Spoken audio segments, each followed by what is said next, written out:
Colorado changes its vaccine distribution plan, warns that most of us won't have our shot till summertime. The state gets sued over its plan to help small businesses through the pandemic. The best part of this Coloradan's Christmas decorations could be when it blows away again. And when people gathering holiday gifts for kids in need heard that next viewers were going to get involved, they went out to find even more kids we can help. Your generous reputation precedes you, because this is next.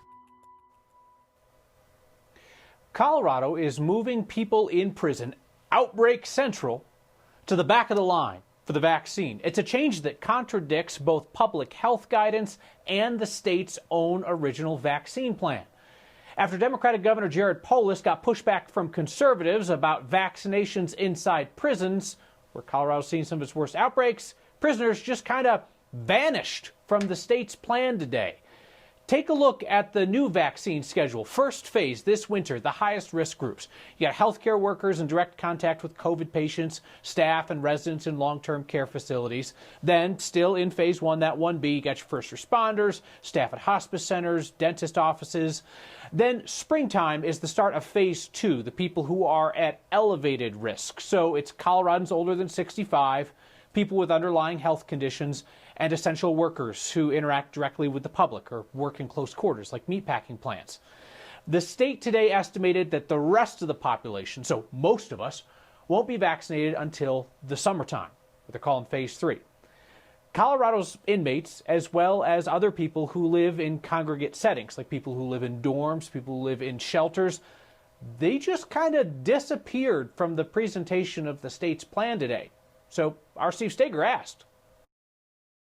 It does not matter where you live. It matters what your susceptibility to this illness is. Colorado's COVID-19 incident commander is essentially saying this: an inmate who's over the age of 65 or has an underlying health condition will get a COVID vaccine during phase 2 this spring. They'll get it at the same time as someone outside of prison who's over 65 or has an underlying health condition. Nobody is penalized because they're incarcerated, and of course nobody is given any advantage because they're incarcerated. The governor and state health leaders are clearing this up. I think there had been some speculation that based on other iterations of the plan, somehow people would get it first in prison. That was never what we planned to do. But it actually was what they planned to do. You don't have to speculate. You just have to look at the state health department's draft plan from last month. It prioritized people living in congregate settings, jails, shelters, dorms, prioritized them above people with health conditions and over the age of 65. The reason for it, the nature of where they live in close quarters, puts them at high risk. Last month, the American Medical Association adopted a policy advocating vaccine priority for incarcerated people specifically. A study of vaccine priority from Johns Hopkins lists congregate settings as at an elevated risk for infection. Yet the conversation about the prison population getting the vaccine early got political and got loud. Critics said it wasn't fair, and it appears the governor was listening. Every Coloradan is treated fairly under this, whether you're in prison or not.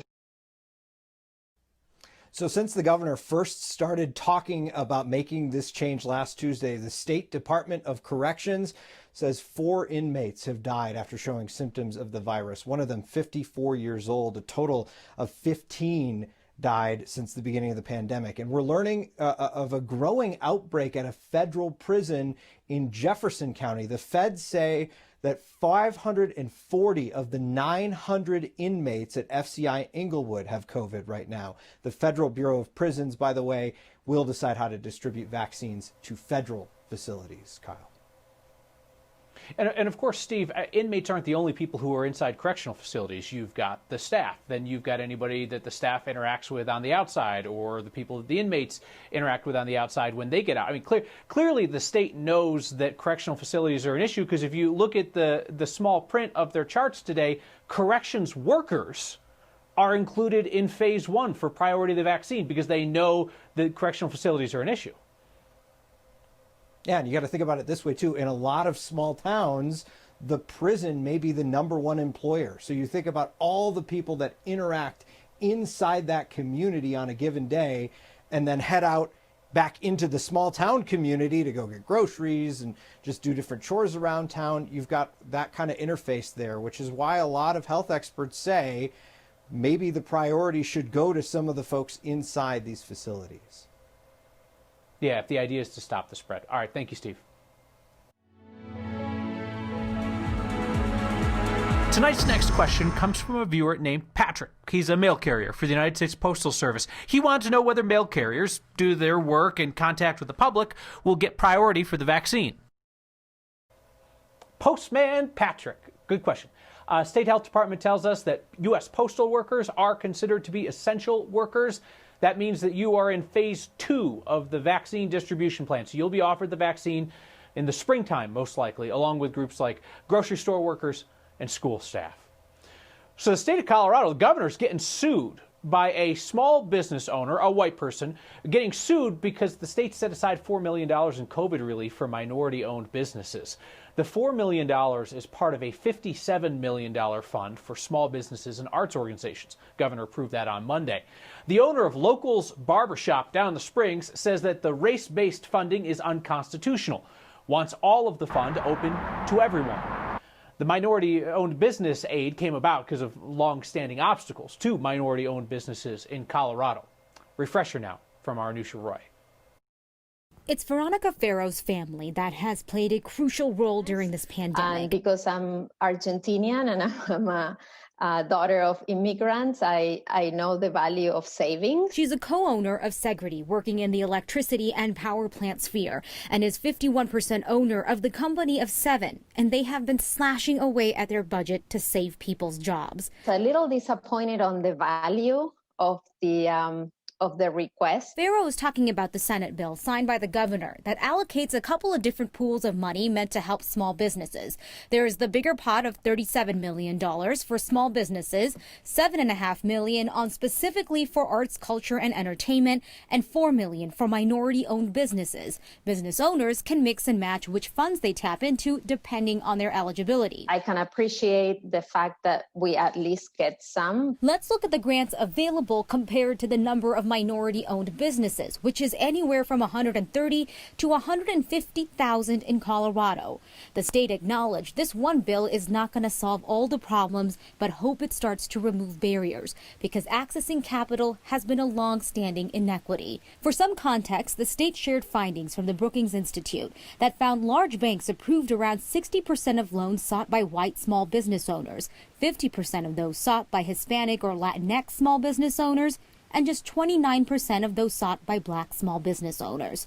This has contributed to weaker banking relationships for minority-owned businesses, and that has put some business owners at a disadvantage when it comes to accessing Federal CARES Act and PPP money. And then language barriers. So the state is also hoping this could help some businesses access that technical assistance to be able to even access these resources and then work on more long-term funding. The state also was talking about Colorado's constitution and how it doesn't permit deficit spending. So they said that kind of put a limit on what they were able to roll out with this phase of what they were working on. And again, Kyle, they said they are looking to the feds, hoping that there's going to be some kind of additional support down the line. Yeah, them and everybody else in the world. So when we talk about $4 million for these minority-owned businesses, how much are we talking about, like, per business? Yeah, so specifically for just that one fund, we're looking at grants anywhere between $5,000 to $8,000. And again, it could be more depending on if a business is eligible to tap into multiple, 1, 2, 3, it's just going to depend on that. But specifically for that $4 million, max is $8,000. One of these days while you're on air, Anusha, somebody's going to walk through that door behind you, and it will make my day. Thank you. So there's a funny thing happening. Word about the generosity of all the people who watch this program kind of got out. People in the community now know that week after week you are making a huge impact, a targeted impact for one single nonprofit in Colorado per week. The word of thanks that comes to mind when I think of the Friends of DHA is Happy. The nonprofit that helps the low-income families in Denver subsidized housing wants to make sure that each kid there has a happy holiday. That is not an easy task when you know that half of the people in Denver's public housing are children. And it's more complicated this year because no Santa and parties and unwrapping toys. Instead, they've had to shift to $25 gift cards to places that sell toys and have delivery or curbside pickup. The folks at Friends of DHA, they start with the first family to sign up asking for help, and then they just work their way down the list, getting as many gift cards as they can for as many kids. And when the money runs out, the families at the bottom of the list go without. When I told them that we would like to help out, they were thrilled.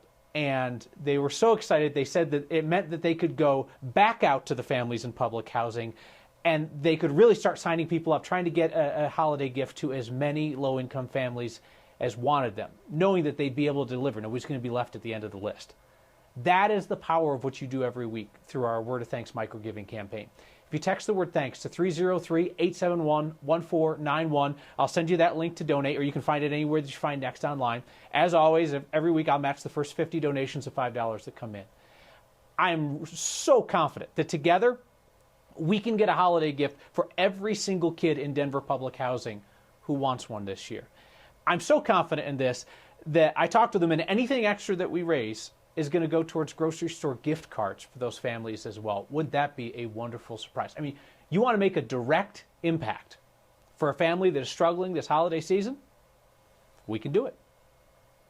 The people who run the metro area's buses and trains want Congress to get on board with their idea. A 9-year-old Coloradan has this giving thing down. I love doing this project so much. I remember almost every face I give to. And Christmas trees are expensive.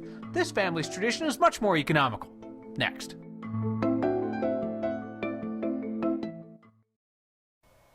COVID-19 hospitalizations in Colorado have kind of plateaued at really high levels, while we are seeing the number of reported deaths increase significantly. Death reporting, as you know, lags by days or even weeks, but Colorado has now recorded its first days with more than 50 COVID-19 deaths.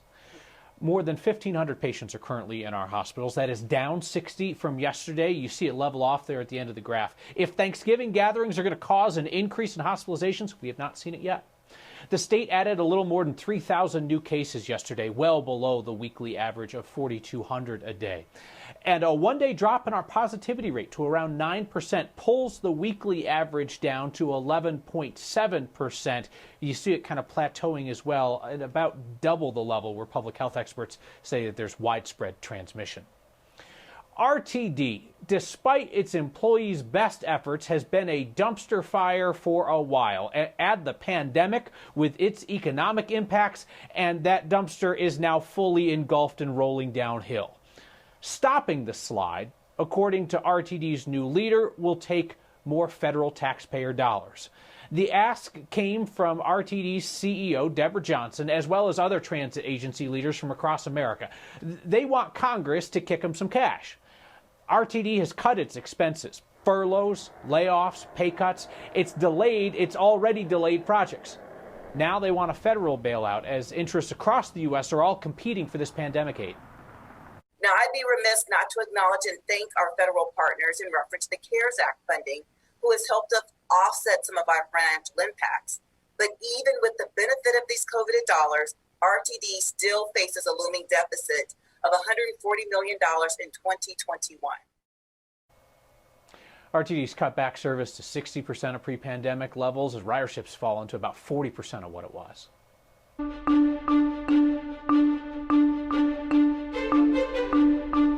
What a gorgeous December day. Sunshine and highs in the upper 60s, but big changes on the way tomorrow as cooler temperatures and snow move into much of the state. We officially hit 68 degrees, 25 degrees above that average and so close to the record high. Tonight it's dry, it's quiet across Colorado, temperatures falling into the 20s across much of the state. Futurecast keeping us dry overnight, but the clouds move in early tomorrow morning with that snow following suit in the afternoon. The snow makes its way to the metro area by about 10 o'clock tomorrow evening and continues through Friday. Temps tomorrow in the 40s because of this cold front that slides through. Our storm system pushing in from the southwest, bringing more snow to the region Friday and Saturday. And right now, it clears out for the second half of your weekend. The most Colorado thing we saw today, is an Old West twist on Christmas. Guy up in Windsor named James has a yearly tradition of collecting a tumbleweed in place of a Christmas tree. His family then spray paints it and decorates it with lights and ornaments. It's actually quite nice. I'm picturing him, though, putting it out for the tree recycling and that tumbleweed blowing off somewhere across the plains as people wonder, what was that?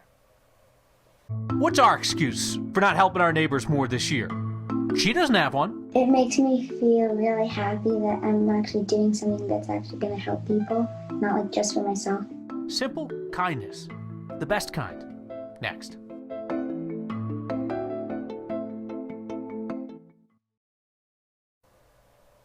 We say that pandemics changed holiday traditions. We often think about travel or gatherings. How about giving? 9-year-old from Aurora is determined to continue her family's tradition. Our Brian Wendland has that. So I have a bag right here, and it has gloves, deodorant, a shower cap, a few snacks in here. Brooklyn Walton is holding a Grace bag. They're an idea she came up with in 2nd grade. I realized there was a lot of homeless people, and I wanted to really stop homelessness. So I decided to do a project to help. Every Christmas Eve, Brooklyn hands out the bags and blankets to people experiencing homelessness. In a normal year, she'd be out collecting donations right now, but COVID-19 made her change those plans. I wrote a letter, and my mom posted it on Facebook, and less than 24 hours we got $1,000. This will be her biggest Grace bag delivery yet. I love doing this project so much. I remember almost every face I give to. Brooklyn and her mom are coming up with a plan to safely distribute the bags this year. And thanks to that post on her mom's Facebook page, people in other cities across the country are planning to hand out Grace bags under her name too. It makes me feel really happy that I'm actually doing something that's actually going to help people, not like just for myself. For Next, I'm Brian Wendland. Another kid that I'm like, mark it down if she becomes president. Our chance to help a whole lot of struggling families have a better holiday if we work together. That's next.